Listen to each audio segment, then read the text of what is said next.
Ini adalah kisah tentang kehancuran, bukan karena takdir, melainkan karena kegagalan hati manusia. Sebelum darah tumpah, ada masa keemasan.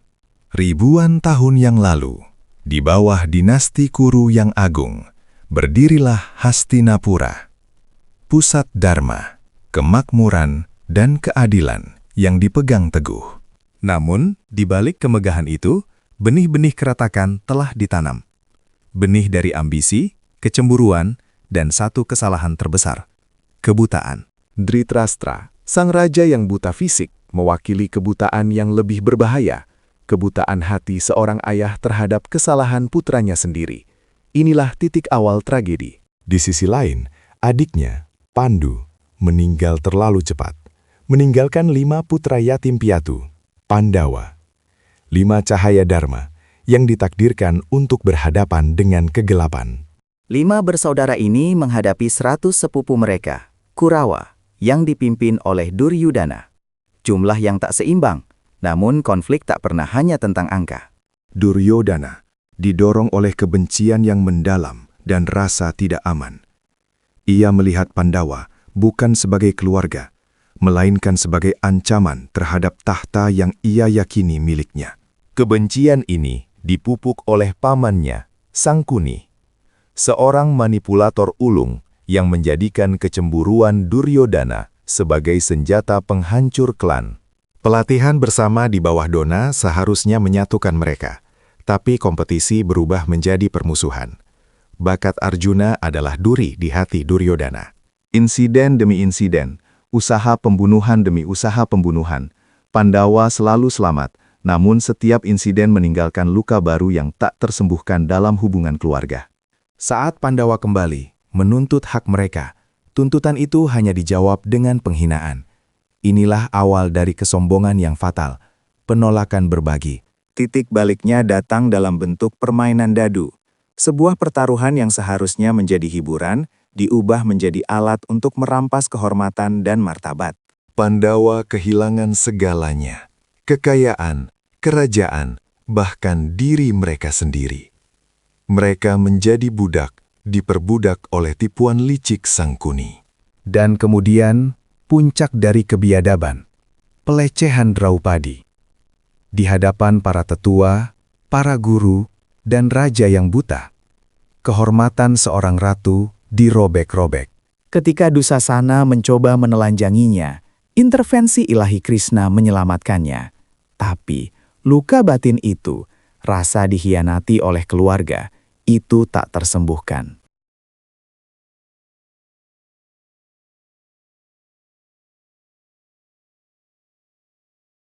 Para tetua, Bhishma dan Drona, gagal bertindak. Rasa hormat yang salah, loyalitas yang buta terhadap tahta, mengalahkan dharma yang seharusnya mereka junjung tinggi. Mereka semua berdosa karena kebisuan. Kesalahan kolektif ini membiarkan ketidakadilan merajalela adalah bensin bagi api Bharatayuda.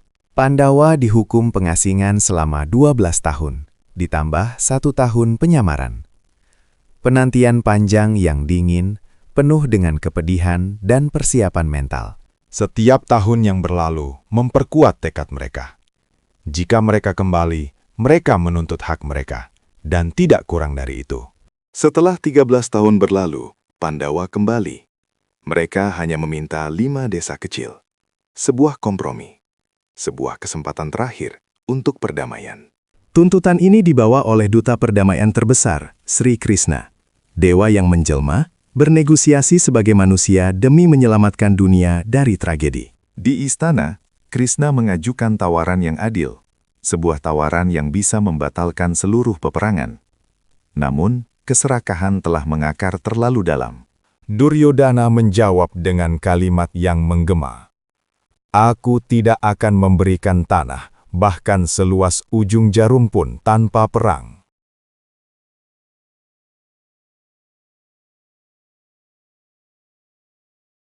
Dengan kegagalan diplomasi, Bharatayuda menjadi tak terhindarkan. Pilihan telah dibuat, bukan oleh dewa, melainkan oleh keangkuhan manusia. Kedua belah pihak mulai mengumpulkan kekuatan, para raja di seluruh Aryavarta harus memilih apakah mereka berpihak pada dharma yang lemah atau kekuasaan yang kejam. Krishna memberikan pilihan sulit, dirinya yang tanpa senjata sebagai penasehat atau seluruh pasukannya. Arjuna memilih Krishna, Duryodhana memilih kekuatan militer. Di padang Kurukshetra, jutaan prajurit berkumpul. Pemandangan mengerikan yang dipicu oleh konflik internal satu keluarga. Arjuna, sang pemanah terbaik, berdiri di atas keretanya. Ia melihat ke seberang dan mendapati kakeknya, gurunya, pamannya, semua yang ia hormati. Ketakutan yang menusuk jiwa. Bagaimana aku bisa membunuh orang-orang yang kucintai? Tanyanya. Arjuna menjatuhkan busurnya. Ia menyerah sebelum pertempuran dimulai. Saat keraguan membelenggu sang pahlawan, Krishna menyampaikan ajaran terbesar, Bhagavad Gita, tugas, kewajiban, dan hakikat kehidupan. Krishna menjelaskan, perang ini bukan tentang tahta, tetapi tentang penegakan dharma. Kegagalan untuk bertindak adalah dosa terbesar. Kebimbangan Arjuna terangkat.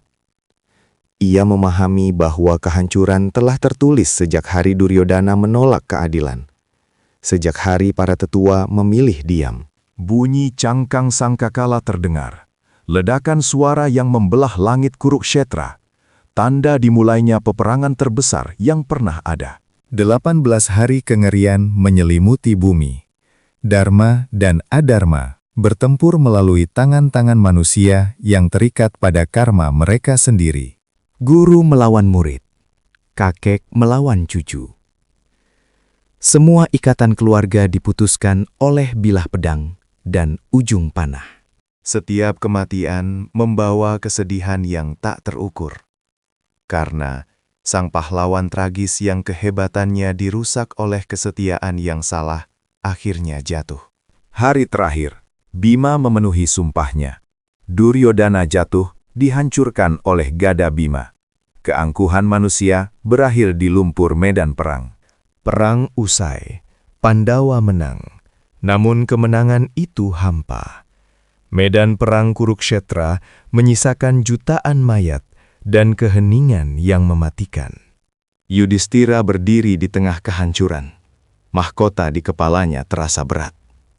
Mereka mendapatkan kembali kerajaan, tetapi dengan harga yang tidak terbayar.